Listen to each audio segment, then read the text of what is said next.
Halo rekan-rekan alumni Prasmul, ketemu lagi dengan saya Nia Damayanti dari tim Alumni Network Universitas Prasetya Mulia di acara Cerita Alumni Prasmul.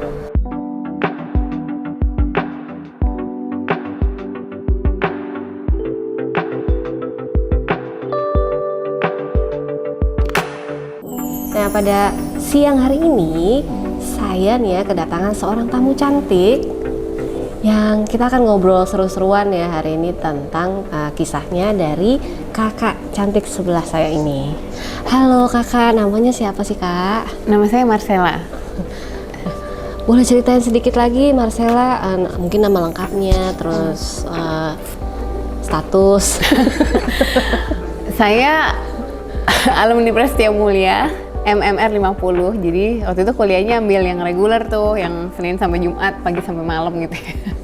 Terus gimana ceritanya bisa masuk Prasmul? Dulu saya lulus SMA ngambil S1 kedokteran. Udah lulus, saya ngerasa ada panggilan jiwa untuk kuliah di bisnis gitu. Karena kan ngeliat orang tua semuanya usaha, mereka wira swasta kan. Istilahnya kayak palu gada lah, semua dikerjain gitu. Pengen nih bisa kayak mereka. Terus ya udah aku masuk ke Prasmul. Terus kenapa bisa main biola? Pertanyaannya kok random banget gitu kan, ngacak. Jadi main biola tuh udah dari umur 5 tahun terus ngeles. Berhenti pas aku mulai kuliah S1, tapi tetap kerja di bidang biola. Jadi sambil kuliah di Prasmul pun aku main biola juga buat bayar uang kuliah gitu ceritanya. Kalau tadi biasanya kerja main biola berarti ini ya ikut event-event gitu. Jadi karir main biola pertama saya nyemplung ke dunia showbiz di umur 8 tahun, diundang Bapak Jaya Suprana. Waktu itu masih ada TPI. Jadi namanya Jaya Suprana Show. Terus mulai bergabung dengan orkestra itu di usia 13 tahun. Dulu saya peserta orkestra termuda di Jakarta Concert Orchestra, itu di bawah bimbingannya Kak Afi Priyatna. Jadi beliau juga kondek paduan suara yang Indonesia yang tiap kali kompetisi ke luar negeri itu pasti juara 1. Dan saya bangga sekali bergabung di orkestra Jakarta Concert Orchestra. Lalu dilanjutkan juga di Twilight Youth Orchestra sebagai concertmaster dan solois. Kemudian masuk ke Twilight Orchestra. Yang terakhir yang paling sering adalah di Erwin Gutawa, dan yang menyenangkan di Erwin Gutawa ini saya ngeband. Jadi main biola tapi sifatnya solois, orkestranya di belakang begitu Kak. Wah mantep ya. Levelnya udah Erwin Gutawa aja nih, luar biasa sekali ya. Ini pertanyaan berikutnya sebenarnya apa sih yang menginspirasi dirimu nih sehingga mau jadi seorang violin performer gitu? Atau istilahnya sebenarnya apa sih violinist? Violinis sih, violin performer juga boleh.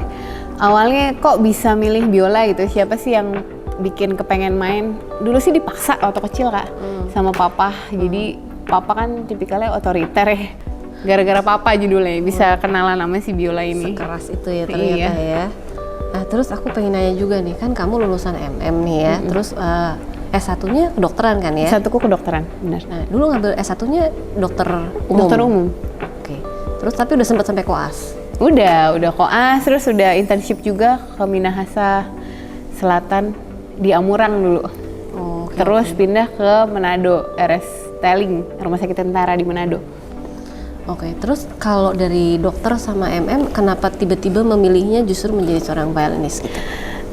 Sebenarnya udah coba berbagai macam karir, udah coba sebagai dokter tentunya ya kan, koas tambah internship. Terus coba di marketing juga di company korporat.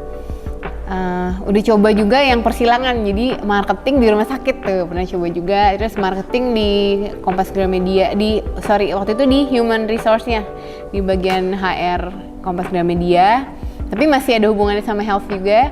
Terus kalau biola mah udah nyoba dari dulu gitu ya. At the end sih ngerasa ternyata yang paling nyaman tuh di biola gitu. Kata orang sih, orang yang paling sulit diatur itu dokter, musisi gitu. Kalau saya combo, jadi ya memang susah diatur sih. Nggak bisa punya atasan gitu, jadi suka semau maunya. Kan pikirnya out of the box gitu kan, kreatif banget. Jadi ya udah kita main biola aja, kanan kiri kan, pindah-pindah. Wah, luar biasa. Tapi sebenarnya kalau pas kamu kan udah milih nih ya jadi violinis gitu.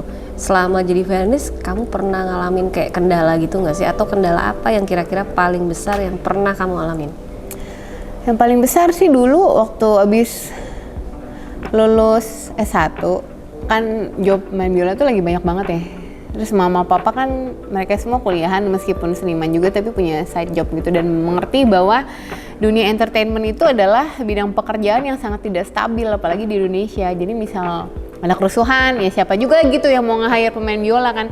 Ada pandemi Covid yang kena pertama itu kan di bidang bisnis showbiz, hiburan gitu. Siapa juga yang butuh konser-konser kalau lagi pandemi kan orang pada diem di rumah. Dan mereka waktu itu tanya gitu, kamu nggak bisa ngamen terus, pilih dah mau kamu lanjutin kerja di kantoran atau kamu lanjutin dokter kamu. Nah waktu itu dikasih pertanyaan kayak gitu kan.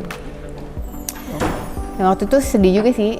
Akhirnya saya waktu itu internship terus lanjut S2 kan. Lanjutin S2 saya. Terus kendala setelah menikah, saya udah nikah sih Kak, itu ngatur waktu sama anak. Jadi job saya kan memang banyak banget, memang ini anugerah Tuhan sih. Pas pandemi aja orang pusing gitu ya cari job, nggak ada panggilan, mungkin wedding juga terbatas. Saya ini sedih waktu pandemi karena nggak diizinin ngambil job. Jadi seminggu tuh bisa 5-7 kali lah kayak mohon maaf ya belum bisa. Itu waktu itu kan sama suami nggak dikasih, suruh jagain anak, mungkin juga kekhawatiran kena Covid dulu kan. Jadi ya harus pintar-pintar bagi waktu antara keluarga dengan karir. Kalau misalnya saya ngikutin keinginan hati, bisa-bisa nggak pulang-pulang sih. Main biola terus gitu. Kalau sekarang lebih selektif sih Kak. Oke, baik. Nah terus ini kan udah, tadi kan kamu ngebahas tentang personal branding nih ya. Nah kalau kamu sendiri itu menurut kamu ya, gimana sih cara untuk mengembangkan personal branding kamu nih as a violinist? Pertama-tama aku mau bilang terima kasih dulu buat FM yang waktu itu ngasih kuliah personal branding di Prasetya Mulia. Karena sejak kelas itu mataku terbuka dan aku ngikutin semua yang FM-nya bilang. Dia kan jelasin apa itu personal branding, gimana sih caranya bikin orang tuh mengenal kamu sesuai dengan apa yang mau kamu tampilkan ke orang lain, tapi bukan bohong. Itu kan namanya personal branding. Ya aku ikutin semuanya dan ada satu titik di mana mungkin jarak sebulan dari beliau ngasih kuliah, terus tiba-tiba aku kelihatan jadi rame gitu ya. Aku posting semua show aku, terus dia samperin aku, kenapa ya kamu kok sekarang tiba-tiba terkenal gitu. Dalam hati saya ketawa gitu, kan ibu yang ngajarin saya bu gitu. Jadi penting banget sih buat orang yang kerja di dunia entertainment untuk kuliah di sini, karena mereka akan menemukan jati diri mereka tuh sebenarnya kayak gimana sih yang harus ditunjukkan ke dunia. Terus yang saya dapat juga di sini saya belajar bagaimana menggait klien dengan cara personal branding yang bagus. Jadi apa sih yang harus kita posting di Instagram atau di Facebook? Terus kayak kontaknya perlu nggak sih dicantumin? Kan ada tuh yang kok ini Instagram profile bagus banget tapi mau kontak susah kayak gitu kan. Itu juga jadi consideration kita sih, perlu nggak sih taruh nomor handphone di situ? Ya kayak gitu sih Kak. Oke, jadi ini ya, masih ingat nggak dulu nama FM-nya siapa? Ada Mbak Adit. Halo Mbak Adit. Oh, sama Mbak Adit. Oke, baiklah. Terus ini nih, kamu kan di bidang musik nih ya. Sebenarnya ada ini nggak sih mimpi terbesar kamu nih untuk industri musik di Indonesia? Ada harapan nggak sih sebenarnya atau cita-cita kamu as a performer yang mungkin saat ini belum tercapai? Kalau untuk industri musik sih udah bagus banget ya, karena ada yang musik indie, ada yang under label, konser juga udah boleh sekarang, apalagi kan PPKM udah nggak ada nih ya dari Pak Jokowi. Terus kalau mimpi aku sih, aku cuma ingin menghidupi hidup dengan cinta dan dengan passion main biola kayak gini. Kenapa? Karena main biola tuh buat aku seperti nafas ya, kalau nggak main biola ya nggak nafas. Terus musik itu buat aku seperti treatment terapi buat diri aku sendiri. Jadi ketika aku main musik tuh kayak capeknya aku tuh hilang, keselnya aku tuh hilang, sedihnya aku hilang. Jadi kayak waktu aku main biola tuh aku kasih treatment buat diriku dan juga buat penontonnya. Jadi sebenarnya itu sih yang ngebedain aku sama pemain biola lain gitu. Mungkin mereka cuma main biola untuk menghidupi diri, misalnya ngejob yang penting cair gitu kan, dapur ngebul. Kalau aku nggak kayak gitu, aku main biola karena aku cinta sama biolanya, itu sih Kak. Luar biasa ya, cinta biola. Oke, terus pertanyaan berikutnya nih, kalau menurut kamu nih ya, kamu kan di bidang perbiolaan nih ya, kalau di Indonesia ada violinis yang keren nggak sih? Oh banyak, pemain biola yang keren tuh banyak banget di sini. Nah, terus kenapa si Marcella ini bisa survive? Sekali lagi terima kasih buat Prasetya Mulia yang telah memperlengkapi dan mempersenjatai saya sebelum saya nyemplung ke dunia entertainment yang sesungguhnya. Nah, dunia entertainment itu sebenarnya kejam loh Kak, jadi bukannya gampang gitu ya, kamu bisa main biola bagus otomatis kamu terkenal, enggak. Mereka tuh judge kamu dari segala aspek, bukan cuma skill permainan biolanya, tapi juga dari bentuk tubuh, sorry nih ya, ras, itu juga suka ditanya. Jadi ini pemain biolanya Chinese ya, kayak gitu. Sering ada pertanyaan kayak gitu. Terus kamu ini gendut atau enggak sih? Itu juga sering ditanya kayak gitu kan. Terus apalagi ya, cara kita jualan juga kan ngaruh ya, kan ada pemain biola mungkin yang punya manajer, terus riders dia tuh ribet, masih ada kamar hotel lah, gimana-gimana. Kalau kita kan, yang penting jadi deh gitu kan. Karena memang suka sih sama kerjaannya. Nah kalau di Indonesia sendiri atau mungkin di worldwide gitu ya, untuk violinis yang menurut kamu paling keren itu siapa? Pemain biola tuh banyak ya Kak yang bagus-bagus di Indonesia dan di luar negeri. Tapi kalau ditanya aku tuh patternnya ke siapa? Aku malah seneng lihat pemain cello. Aneh tapi nyata, iya. Yang aku seneng lihat tuh Tina Guo, karena dia itu kan pemain cello tapi main cellonya kayak main gitar elektrik, ngoeng-ngoeng sore gitu ya. Terus satu lagi Hauser, pemain cello cowok gitu. Jadi kalau dari Tina aku belajar gayanya dia, aku belajar semangat dan passion dia di bidang perceloan. Kalau si Hauser aku belajar cara dia menghayati lagu yang dia bawakan. Kalau penasaran ntar coba cari di Instagram, mereka tuh beda dari yang lain. Kalau pemain biola yang aku lihat dari kecil, papaku kan suka puterin tuh ya pas aku SD, tiap hari pulang sekolah DVD-nya Vanessa Mai gitu. Tapi beliau kayaknya sekarang nggak terlalu aktif ya kayak dulu lagi. Aku juga dulu sering lihat sih Vanessa Mai ya.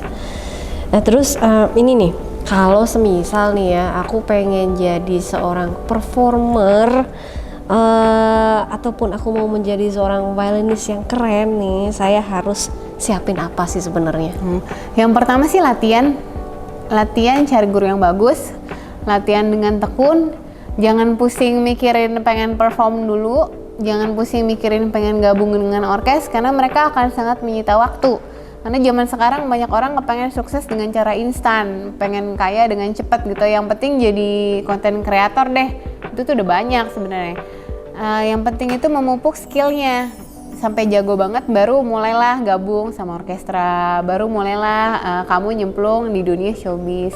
Karena fondasi yang sangat kuat itu penting banget buat seorang entertainer gitu. Kalau saya dulu belajar klasikal, dulu buku saya tuh bisa ada 5. Jadi saya les seminggu sekali dengan almarhum Adi Dharma Wijaya.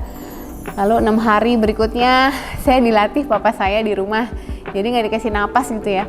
Kalau dulu mungkin sengsara amat lihat teman-teman tuh ya pulang sekolah bisa ke mall, saya tuh nggak ada begitu. Saya cuma tahu pulang sekolah latihan.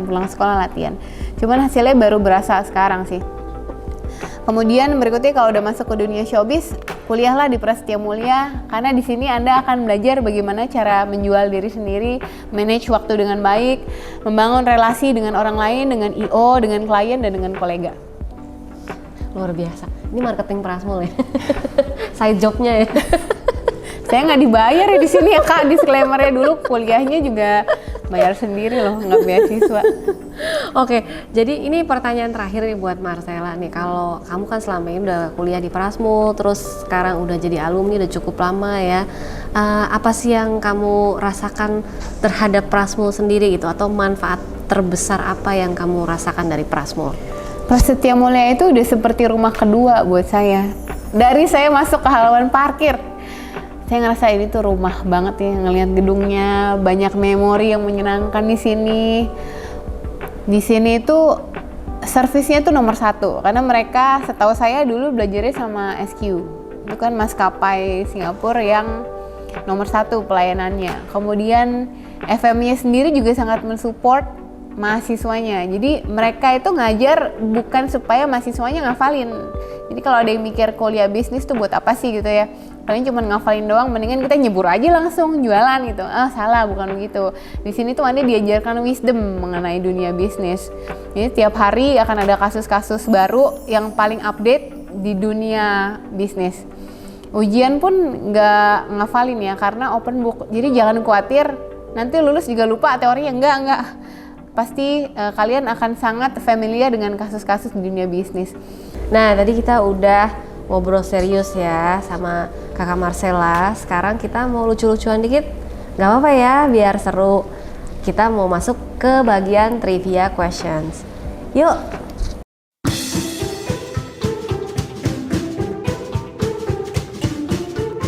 Oke, Kak Marcella, ini adalah trivia questions. Jadi waktu kita cuma 1 menit.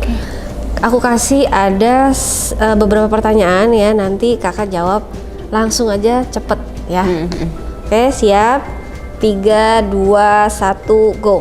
Kalau dikasih kesempatan untuk buat ide tergila buat musik, kamu mau buat musik jenis apa?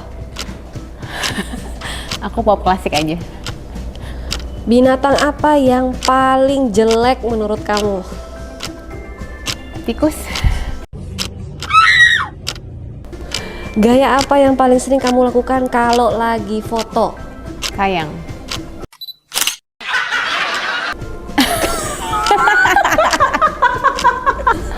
Kalau kamu punya kekuatan bisa ngelihat masa depan, kamu mau ngapain? Aku pengen lihat masa depan aku 20 tahun ke depan jadi apa. Pilih cumi, udang, atau ikan? Cumi, pete, pakai cabai rawit sama bawang merah, bawang putih, masak sendiri pastinya. Apa jajanan yang paling sering dibeli waktu zaman kuliah di Prasmul dulu? Lidi. Kalau kamu bisa kembali ke masa lalu, kamu mau balik ke zaman apa? Nggak pengen. Apa warna favoritnya Doctor Strange? Aku nggak tahu ya, Kak. Mohon maaf. Sebutkan tempat favorit kamu di Prasmul. Ruang kuliah. Siapa bintang sinetron favoritmu? Next. Hidup pokoknya di sinetron aja sih. Pilih Chris Hemsworth atau Chris Evans? Itu siapa? Aku nggak tahu.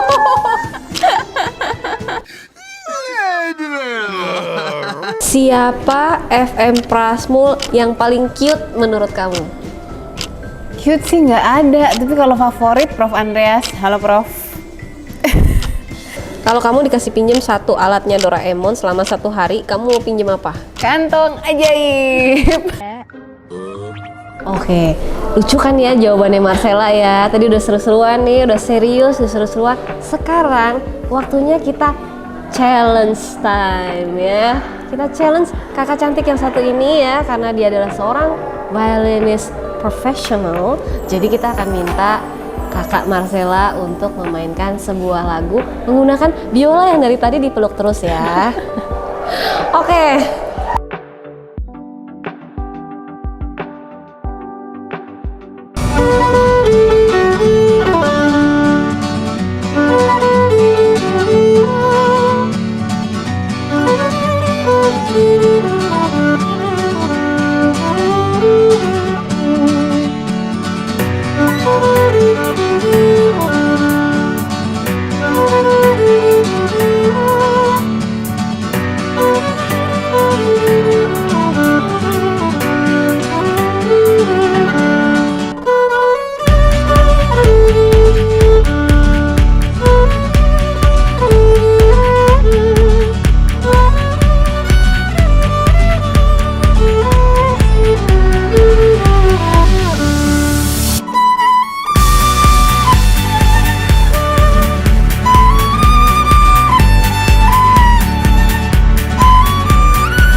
banget kakak, permainan biolanya luar biasa. TUPBGT ya. Tadi saya sampai tepuk tangan loh, bukan tepuk jidat ya, tepuk tangan nih mendengar permainan kakak Marcella ini. Baiklah, kakak Marcella terima kasih banget ya udah mau hadir hari ini ke Prasetya Mulia Cilandak ya, menjadi salah satu narasumber dari cerita alumni Prasmul pada sore hari ini. Nah, Marcella ada nggak nih pesan-pesan buat rekan-rekan alumni di luar sana gitu ya, ataupun yang calon alumni ini, ada nggak nih pesan-pesannya? Pertama-tama pesan buat alumni S1 yang pengen lanjut S2, jangan lirik kanan kiri, langsung masuk aja ke Prasetya Mulia Cilandak karena di sini adalah number one the best business school in Indonesia. Dan buat adik-adik yang lagi bingung cari kampus, yang lagi browsing kanan kiri, udah nggak usah lihat kanan kiri lagi, langsung aja daftar di sini karena aku udah ngalamin sendiri dan ngebuktiin bahwa Prasetya Mulia itu sangat memperlengkapi dan mempersenjatai kalian ketika masuk ke dunia bisnis yang sesungguhnya. Luar biasa banget ini promosinya ya. Terima kasih untuk semuanya ya rekan-rekan alumni Prasmul dimanapun Anda berada karena sudah menonton acara ini sampai selesai. Jangan lupa nih ya, saya nggak bosan-bosan ngingetin untuk follow IG kami di @alumniprasmul, subscribe YouTube kami di Ika Prama dan Spotify kami juga di Ika Prama. Kemudian kalau misalkan mau nonton videonya bisa nonton di YouTube. Kalau mau dengerin suara kita lagi cerita nih, lagi seru-seruan, bisa di Spotify ya, di podcast. Nah, sampai ketemu lagi di acara cerita alumni Prasmul berikutnya. See ya.